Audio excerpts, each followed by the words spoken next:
Hello friends, welcome back to open computer. इस video के अंदर हम गेट के और PYQs करेंगे और यहाँ अपनी PYQs वाली जो मेमोरी वाले जो PYQs हैं उन्हें हम कंप्लीट करेंगे।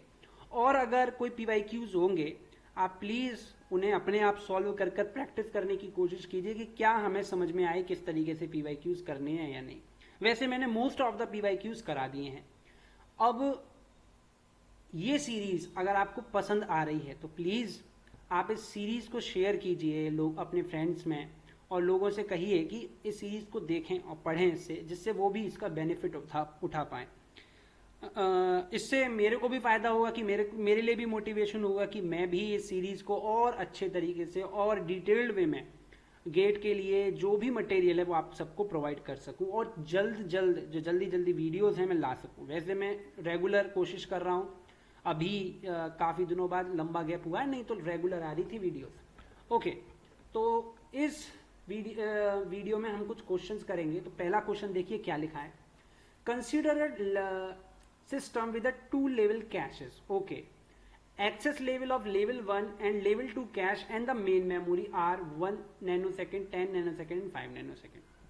सबसे पहले बोला है कि इसके अंदर 2 लेवल्स ऑफ कैश है, लेवल 1, उसके बाद लेवल 2 है दूसरा लेवल कैश का, और उसके बाद है अपनी मेन मेमोरी। यस, ये है अपनी मेन मेमोरी।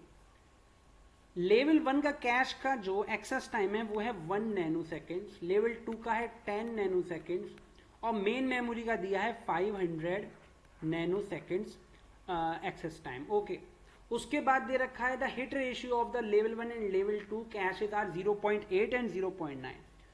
तो इसका जो हिट रेशियो है वो है 0.8 और 0.9 लेवल 2 कैश का। तो फिर वो क्या पूछ रहा है, what is the average access time of the system ignoring the search time within the cache. Okay, तो ये तो बहुत सरल क्वेश्चन है, हमको एवरेज एक्सेस टाइम निकालना है, ये तो हम बार बार निकालते हुए आ रहे हैं। अगर पहले लेवल में मिल जाएगा तो 0.8 हिट रेशियो होगा और 1 नैनो सेकेंड्स के अंदर मेरा काम खत्म हो जाएगा।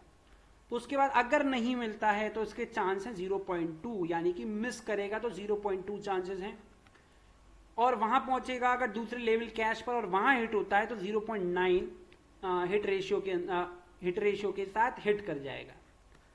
यहां पर इसको जो वक्त लगेगा वो लगेगा 10 नैनो सेकेंड्स का। ये नैनो सेकेंड्स अभी नहीं लिख रहा, सिर्फ न्यूमेरिक वैल्यू लिखते हैं। इसमें अब मैं जोड़ूंगा जो पेनल्टी है, लेकिन उसने साफ कहा है ignoring the search time within the cash. जो आपको इस कैश के अंदर सर्च करने में वक्त लगा कि डेटा हमारा अवेलेबल है या नहीं, उसे आप इग्नोर कीजिए। तो जब आप वो कह रहा है इग्नोर कीजिए तो मैं पेनल्टी नहीं जोड़नी है। उसके बाद वो कह रहा है कि अब मैम यहाँ पर सेकेंड लेवल कैश में भी नहीं मिला तो मेन मेमोरी में मिल ही जाएगा, तो 0.2 और 0.1 चांसेस लेवल 2 के कि नहीं मिला। और जहां से हम पहुंचेंगे मेन मेमोरी में 500 नैनो सेकेंड्स के अंदर गेम खत्म हो जाएगा। 500 नैनो सेकेंड्स के अंदर हमें डेफिनेटली डेटा मिल जाएगा। इसके बाद अब इस कैलकुलेशन को सॉल्व कर लेना है। अब इसका हो जाएगा 0.8 plus 0.9 of 10 equals to 9 plus 0 उसका 0.2 तो 1.8 हो गया, प्लस 500 का 0.1 हो जाता है आपका 50, और 50 का 0.2 हो जाएगा 10। ठीक, इसके बाद क्या आ जाएगा, ये आ जाएगा 12.6 नैनो सेकेंड्स अपना एवरेज एक्सेस टाइम हो जाएगा, मेमोरी एक्सेस टाइम हो जाएगा। तो ये है अपना आंसर। ओके, इसके बाद इस क्वेश्चन को देखते हैं। ये क्वेश्चन बहुत इजी है, ये आपका पजल टाइप क्वेश्चन है, ये कोई मेमोरी से रिलेटेड भी क्वेश्चन नहीं है, ये पजल टाइप क्वेश्चन है। कैसे पूछ रहा है पजल टाइप का मतलब, अगर आपको बेसिक अंडरस्टैंडिंग है तो आप इस क्वेश्चन को कर देंगे, भले ही कोई कॉन्सेप्ट आता हो कैश का या नहीं आता हो। ये कह रहा है कि एक डायनेमिक रैम है, जिस रैम के अंदर एक मेमोरी साइकिल जो है वो 64 नैनो सेकेंड्स लगती है। ओके, तो एक मेमोरी साइकिल में 64 नैनो सेकेंड्स लगते हैं। Okay, it has to be refreshed 100 time. एक उस मेमोरी को रिफ्रेश करना पड़ता है 100 टाइम पर मिली सेकेंड्स। ठीक है, तो एक मिली सेकेंड्स में उसे 100 टाइम हमें रिफ्रेश करना पड़ रहा है। अच्छा, what percentage of the memory cycle time is used for refreshing. तो रिफ्रेशिंग के लिए ये जो मेमोरी साइकिल टाइम का कितना परसेंटेज हम रिफ्रेशिंग में गुजार रहे हैं। ठीक है, तो देखें कैसे करते हैं। 1 मिली सेकेंड्स का मतलब हो गया 1 इंटू 10⁻³ सेकेंड्स के अंदर ये 100 साइकिल कंप्लीट करता है। बिल्कुल सही। तो 1 सेकेंड में ये कितना करेगा? 1 सेकेंड में भाई ये करेगा 100 अपॉन 1 इंटू 10⁻³ यस। अच्छा, मैं पूछूं कि 64 नैनो सेकेंड्स है ना, तो फिर ये 64 नैनो सेकेंड्स के अंदर कितनी साइकिल कितने रिफ्रेश करेगा? ये 100 रिफ्रेश करेगा 1 मिली सेकेंड्स में। तो 1 मिली सेकेंड का मतलब हो गया 1 इंटू 10⁻³ में करेगा 100 रिफ्रेश। तो 1 सेकेंड में करेगा 100 अपॉन 1 इंटू 10⁻³ रिफ्रेश। और 64 नैनो सेकेंड्स के अंदर कितना करेगा? 64 नैनो सेकेंड्स के अंदर कितना करेगा भाई? तो 64 नैनो सेकेंड्स के अंदर करेगा 100 upon 1 into 10⁻³ into 64 into 10⁻⁹ yes. ठीक है, तो इसको देखते हैं। अब 10⁻³ जब ये ऊपर जाएगा तो ये हो जाएगा 10⁻⁻6 और ये 100 है यानी कि 10⁻² है, 2 के साथ मल्टीप्लाई करेंगे तो यहाँ आ जाएगा 4। ओके, तो इसको यहाँ पे सॉल्व कर लेते हैं साइड में। तो क्या आ जाएगा? आ जाएगा 64 इंटू 10⁻⁻4 यस। तो ये इतने रिफ्रेश करने पड़ेंगे उसे, मतलब ये नंबर ऑफ रिफ्रेशेस हैं जो कि सीपीयू करेगा 64 नैनो सेकेंड्स में, यानी कि एक मेमोरी साइकिल में यस। लेकिन वो पूछ रहा है कि मेमोरी साइकिल का कितना टाइम, कितना परसेंटेज टाइम जो है हम रिफ्रेशिंग के अंदर यूज करेंगे। तो पहले तो ये निकालेंगे कितना वक्त लगेगा। ये कह रहा है कि ईच रिफ्रेश, हर रिफ्रेश को 100 नैनो सेकेंड लगते हैं और इतने रिफ्रेश करने हैं। तो बहुत सिंपल सी बात है कि 64 इंटू 10⁻⁻4 इंटू 100 हम कर देंगे। ये हमारा वक्त लगे, इतने नैनो सेकेंड्स लगेंगे हमें इसको रिफ्रेश करने के लिए। तो यानी कितने नैनो सेकेंड्स लगेंगे? 64 इंटू 10⁻⁻2। इसका मतलब हो गया 0.64 नैनो सेकेंड्स लगेंगे मुझे। पूरा वक्त लगेगा एक मेमोरी साइकिल में रिफ्रेश करने में। एक मेमोरी साइकिल, मैं पूछता हूं, एक मेमोरी साइकिल जो है वो है 64 नैनो सेकेंड्स की। मुझे वक्त लग रहा है 0.64 नैनो सेकेंड्स पूरा रिफ्रेश करने के लिए। अगर मैं इससे डिवाइड करता हूं तो 1/100 आएगा और ये आ जाएगा 1%।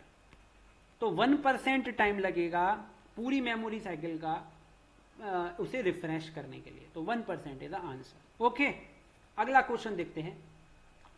अ cache line is 64 bytes. Okay, एक कैश लाइन है जो कि 64 बाइट्स की है।